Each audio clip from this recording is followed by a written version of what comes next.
Divine Master's Message, April 11, 1974. Holy Thursday and Good Friday, Main Office. Pagpili sa numero sa kapulungan.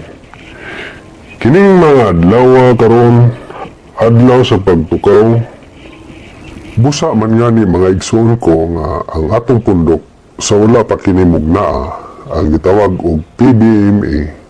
Diyon ako pagmugna kadtong magtitigom sa mga pananglitan sa nagunang pundok ang gitawag og 13. By 1975 to 1976, doon na nasaya akong mugnaon na ani nga gilarawan na usab sa Spiritual Division nga pagabuhato na sab kana nga numero 24. Maabot na sa usab ang laing numero nga tingali sa 1977 o 1979 ba. Aduna na sa ibuhaton nga 44. Humaniana, aduna na sa gitawag og 144,000. Sa sunod nga mga katuigan, nagsunod-sunod na kana. So, if you will be maybe choosing at that number, or else you will be included to that number, so you are very lucky. And maybe if you feel kung ma-filled man kamo o kung unsa ba diha, dili na ingon nga ubos ka pa, kung dili duna na kamoy biyutay nga kasinatian ngadto sa nga atong pagapaingnan.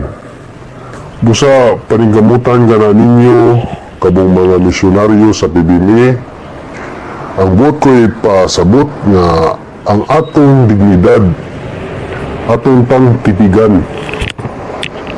Ang dignidad o human is that fighting. We make this into balance. Ato na usab hatagan o preparasyon ang atong kalag. Kung diharya na malipayon kita nga maghahambin kanunay sa atong kinabuhi. Labaw na niya kung mabot ang takna nga kamo kita mahimong mapili nga makangkol niya nang gitawag og kinabuhi nga dayon nga walay katapusan. So it's very lucky a man who maybe pass or maybe one of the choosing. Kung mangkon ka na nimo, kung manugali nga naa ka na kanimo, kung ikaw man ang mabahinan nga ng kapalaran, daw malipayon ka na ning kalibutan. Wala nagi utlanan ang kalipay mo. Kuto bughangtod na lamang ikaw makabato niya ng walay katapusan nga kinabuhi o kalipay. Mo ka na mga igsoon ko ang gipangandoy sa atong Ginoo. Nga dunay tao nga hatagan o bindan pila ka mga lugas niya na. Kastak na din ang adlaw muhatag kanatog katapusan sa kinabuhi agig pilion niya kinsa kadtong dawtan mahimong dawtan. Kinsa kadtong matarong mahimo usab nga matarong. Busa dinhi sa atong pundok sa PBMA, sa akong pagtuo, sa ako lang ubos nga panguna-una. If I have to think it over to focus my mind with my objectives, daw makaingon ako nga kung sa lumba pa daan nakitang dumadaog. We have one or two wins already ahead from other people.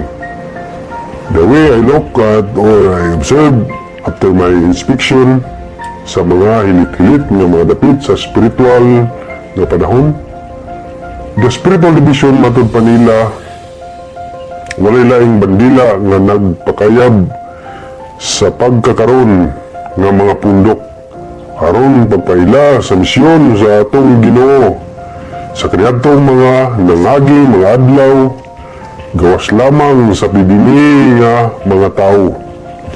So you are very lucky. according to the spiritual division, that the members of the PBMA is one or two now who are choosing nga kita ang mag-una nga ingnon ka sa mga pinili.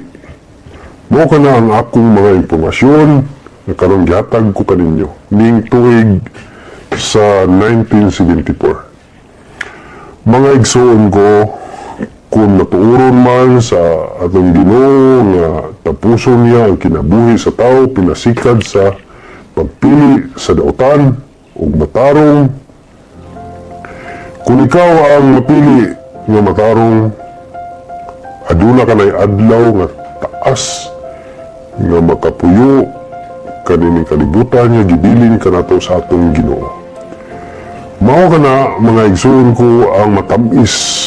Mao ka na ang kahayag. Kagikan kita sa kangit-ngit nga nagpuyo nining kalibutan.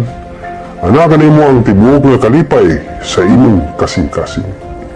Ana kanimo may hibahin kanang tibuok nga kinabuhi nga walay bisan unsa man nga gikadbukan nga kamatayon. Busa man nga ni mga kaigsunan ko ang atong pundok sa PBMA nga kini mao'y naghatod sa mga impormasyon pinasikad sa atong pagsakripisyo. Ayaw ninyo ikataka, ayaw ninyong ikahadlok, ayaw ka magkalisang kung unsa man diha ang mga hulga.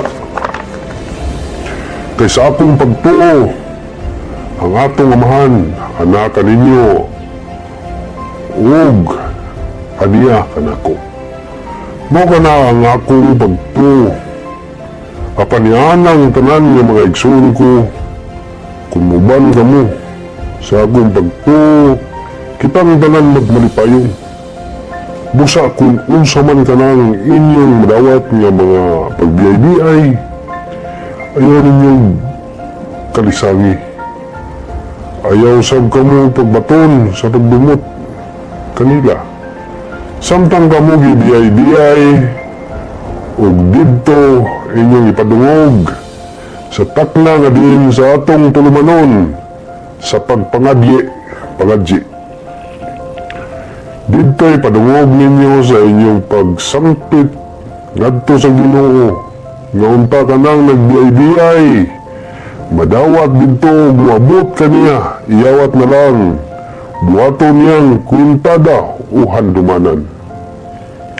Bisan pa silang mga dato o pananglitan, buingon pag hayahay karon kaya ang mga dato, pasagdi ka na kaninyo. Ayaw ninyo kasinahi, kaya ang tinood, bisan pag tuhubon ka ng kalag niya ng mga tawhana, dili pa sila igo nga ibayad sa ilang mga buhat na sala nining kalibutan na. Lagi kay nga naman ang kahilayan na naa kanila, ang tanang bisyo ana kanila. Busa wala sila'y utlanan nga diin makatod ngadto ang ilang mga panagway. Nga mabot ngadto ang ilang mga pamarog sa ginharian sa atong amahan.